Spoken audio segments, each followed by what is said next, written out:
Hi guys, ఈరోజు అయితే తిరుపతిలో ఉన్న ఫేమస్ అయిన గోవిందరాజ స్వామి టెంపుల్కి అయితే వచ్చేసాము. ఇక్కడ ఉండే షాప్స్ అన్నీ చూపిస్తాను, ఒకసారి చూసేయండి. ఇవే అన్నమాట ఇక్కడ ఉండే షాప్స్. ఇవ్వండి, అవేదో కొంచెం ఏవో థింగ్స్ షాప్స్ అన్నమాట. ఇప్పుడు అన్నీ చూస్తూ వెళ్దాము.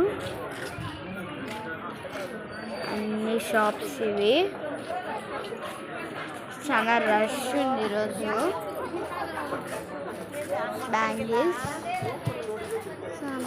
సంథింగ్ ఎల్స్ థింగ్స్ ఇవన్నీ.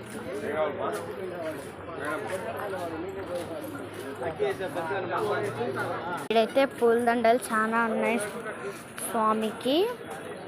ఇక్కడ ఏదో సంథింగ్ షాప్ అన్నమాట. చూద్దామా ఇంకా.